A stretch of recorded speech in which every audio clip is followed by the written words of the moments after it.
होली नाम सुनते ही क्या याद आता है? रंग, गुलाल, खुशी, जश्न, है ना? लेकिन सोचिए, क्या हो अगर यही त्योहार किसी के लिए डर, मातम और मौत का पैगाम लेकर आए? आज हम एक ऐसे ही गांव की कहानी में उतर रहे हैं। एक ऐसा गांव जहां होली का नाम सुनते ही लोगों के चेहरे का रंग ही उड़ जाता है। जहां एक, कह सकते हैं, अतृप्त आत्मा हर साल अपनी अधूरी कहानी को खून से दोहराती है। सोच कर देखिए, एक ऐसा त्योहार जो खुशियों की जगह नई नवेली दुल्हनों का शिकार करता हो। सुनने में किसी फिल्म की कहानी लगती है ना? पर यह कोई कहानी नहीं है। यह है एक गांव की वो खौफनाक हकीकत जो हर साल होली के दिन दोहराई जाती है। तो सवाल यह है कि आखिर क्यों क्यों एक पूरा का पूरा गांव इस त्योहार से इतना खौफ खाता है?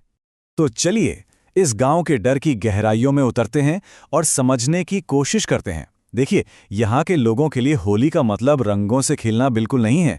उनके लिए इसका मतलब है अपनी जान बचाना। और ये डर और भी बढ़ जाता है, खासकर अगर घर में कोई नई बहू हो। सच तो ये है कि ये डर इतना गहरा है कि इसने गांव की परंपराओं को ही पूरी तरह से बदल कर रख दिया है। ये कोई मामूली रिवाज नहीं है, ये तो सीधा सीधा जिंदगी और मौत का सवाल है। हर साल जैसे ही होली नजदीक आती है, हफ्तों पहले से ही गांव की हर नई दुल्हन को उसके मायके भेज दिया जाता है। ये समझिए एक ऐसा कानून है जो कहीं लिखा नहीं है, पर इसे तोड़ने की हिम्मत कोई नहीं कर सकता। क्यों? क्योंकि सबको पता है, अगर एक भी नई दुल्हन गलती से भी गांव में रह गई तो उसका अंजाम बहुत बहुत भयानक होगा। सुनिए, ये एक गांव वाले के ही शब्द हैं और इससे आप उस खौफ का अंदाजा लगा सकते हैं जो वहां के लोगों के दिलों में बस चुका है। होली के आसपास शादी की बात करना भी ऐसा माना जाता है जैसे मौत को सीधे सीधे घर पर दावत दे रहे हों।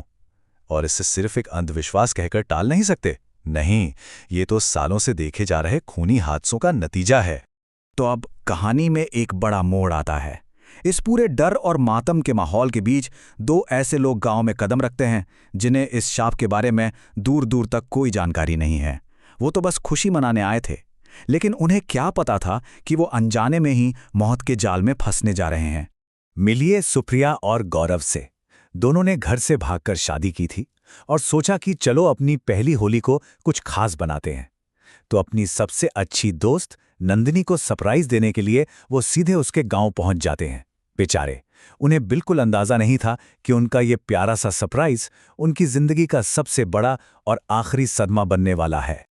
अब सोचिए वो सीन। नंदिनी दरवाजा खोलती है और सामने अपनी दोस्त सुप्रिया को नई नवेली दुल्हन के जोड़े में देखती है। एक पल के लिए, बस एक पल के लिए, जो खुशी उसके चेहरे पर आई थी वो तुरंत ही खौफ में बदल जाती है। ऐसा लगा जैसे उसके पैरों तले जमीन खिसक गई हो। सुप्रिया और गौरव तो बस हैरान परेशान देखते रह गए कि आखिर उनके आने से नंदिनी खुश होने की बजाय इतना डर क्यों गई है।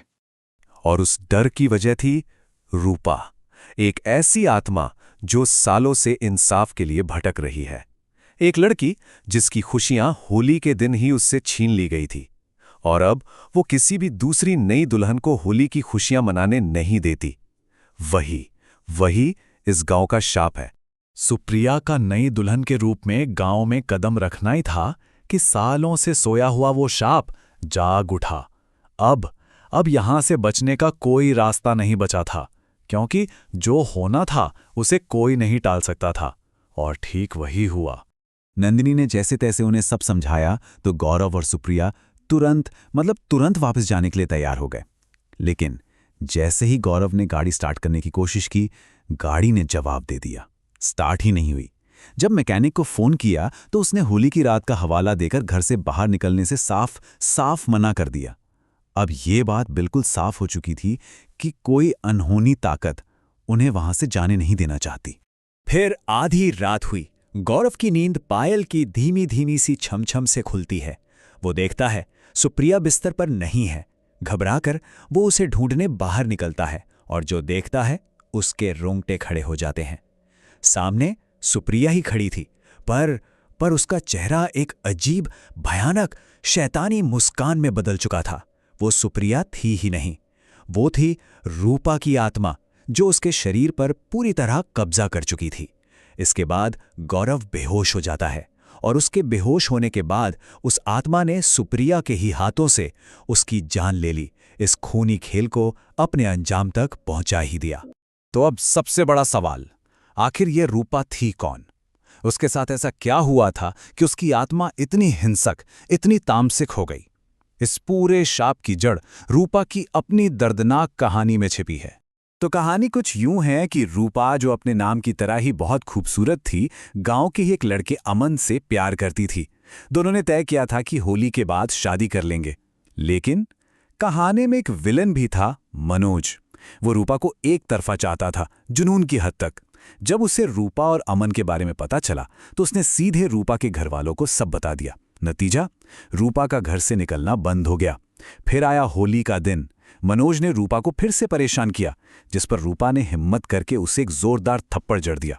बस ये अपमान मनोज बर्दाश्त नहीं कर पाया और गुस्से में आग बबूला होकर उसने रूपा की हत्या कर दी। तो देखिए, एक तरफ थी रूपा की एक सीधी सादी मासूम सी इच्छा, अपने प्यार अमन से शादी करना, और दूसरी तरफ था मनोज का वो वहशी जुनून कि अगर वो मेरी नहीं हो सकती तो किसी की नहीं होगी। और बस इसी जुनून ने एक खूबसूरत प्रेम कहानी को एक भयानक हॉरर स्टोरी में बदल के रख दिया। लेकिन रूपा की मौत के साथ कहानी खत्म कहाँ हुई? असल में असली खौफ की तो अब शुरुआत हुई थी। उसकी आत्मा ने मरते मरते गांव को एक ऐसा श्राप दिया जो आज तक नहीं टूटा है। अब एक सवाल मन में जरूर आता है ना, कि भाई इतने साल हो गए, गांव वालों ने इस श्राप से छुटकारा पाने के लिए कुछ किया क्यों नहीं? क्या इसका कोई तोड़, कोई इलाज नहीं है? सच्चाई ये है कि उन्होंने कोशिश की, बहुत कोशिश की। गांव वालों ने न जाने कितने पंडित और तांत्रिकों से मदद ली, पर सब बेकार। रूपा की आत्मा इतनी ज्यादा शक्तिशाली है कि उसे कोई भी काबू नहीं कर सका। कहते हैं कि उसका गुस्सा और उसका अधूरा प्यार उसे इतनी शक्ति देता है कि वो किसी के वश में नहीं आती। ये श्राप अब तभी खत्म होगा जब रूपा खुद चाहेगी। और यही रूपा की आत्मा की कसम है, जो खुशी मुझे नहीं मिली वो किसी और को भी नहीं मिलेगी। जो खुशी उससे होली के दिन बेरहमी से छीन ली गई थी, वो अब किसी और नई दुल्हन को नसीब नहीं होने देगी।